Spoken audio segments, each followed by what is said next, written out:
আপনাদের সামনে প্রস্তুত করছি আবহাওয়ার খবর। আলিপুর আবহাওয়া দপ্তরের বিবরণ অনুযায়ী আগামী মঙ্গলবার থেকে কয়েকটি জেলায় ভারী থেকে অতি ভারী বৃষ্টিপাত হতে পারে। অতিরিক্ত বৃষ্টিপাতের ফলে বন্যার আশঙ্কা করছেন আবহাওয়াবিদরা।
মরবে রে, নিঘাত মরবে বুড়িটা।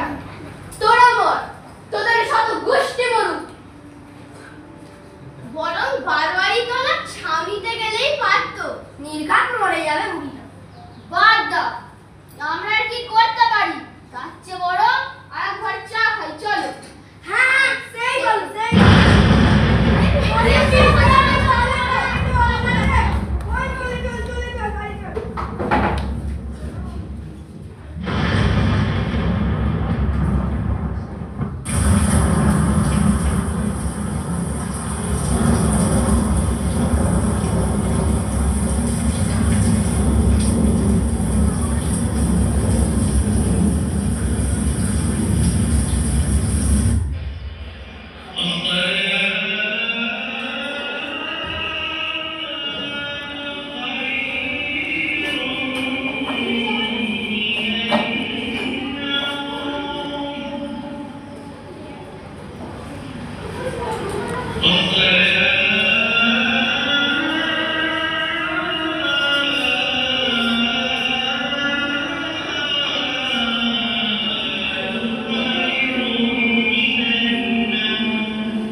ভালোই হলো চৌকিদারের কথাটা মানা হলো, না হলে এখন পুলিশে খবর দিলে যে কত ঝামেলায় পড়তে হতো তা ঠিক নেই।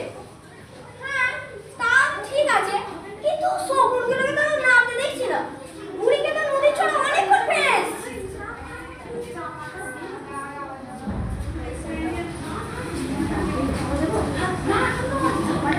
كل حينا وميتنا وشاهدنا وغائبنا وصغيرنا وكبيرنا وذكرنا وأنثانا، اللهم من أحييته منا فأحيه على الإسلام، ومن توفيته منا فتوفه على الإيمان। তোমরা বুড়ির মাটাকে নদী থেকে উঠিয়ে নিয়ে এলে কেন? বুড়িকে কবর দিতে হবে না? বুড়ি তো মুসলমান। বুড়িটা মুসলমান, তার প্রমাণ কি? প্রমাণ অনেক, আমরা অনেকেই বুড়িকে বলতে শুনেছি আল্লাহ বিসমিল্লাহ। হ্যাঁ আমিও আজ যখন সকালে বাস ধরতে যাচ্ছি তখনই বুড়িকে বলতে শুনেছি, আমি স্পষ্ট বুড়িকে বলতে শুনেছি বুড়ি কালমা পড়ছে। তখন বুড়ির মরা অবস্থা, মামলার দিন, তাই বাস ধরতে যাচ্ছি, তাড়াহুড়োয় বাস ধরতে যাচ্ছিলাম, তাই আমরা তো পাত্তা দিইনি ব্যাপারটা। ফিরে এসে শুনি কি না বুড়িকে নদীতে ফেলে দেওয়া হয়েছে। তবা তবা, আমি বেঁচে থাকতে এমনটা কি হতে দিতে পারি? তাই কবর দেওয়ার ব্যবস্থা করবো বলে বুড়ির লাশটা তুলে আনলাম। অসম্ভব, আমিও তো মোল্লার সাথে সেদিন একই বাসে শহরে গেছিল, আমি তো বুড়িকে স্পষ্ট বলতে শুনেছি শ্রীহরি শ্রীহরি শ্রীহরি, আর আমি এই বইতে শুনে বলছি বুড়ি হিন্দু।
ভারতবর্ষ, যাকে আমরা প্রত্যেকে নিজের বলে দাবি করি, কারো সমান অধিকার স্বীকার করি না, কিন্তু ভুলে যাই এই মাটিই আমাদের জন্মভূমি আর আমরা প্রত্যেকেই তার সন্তান। আর একজন মা তার প্রত্যেক সন্তানকে সমান হয়ে ভালোবাসেন। তাই শিখ, পারসিক, হিন্দু, খ্রিস্টান, বৌদ্ধ, জৈন আর মুসলমান সবারই এদেশে সমান অধিকার আছে। ভারত আমার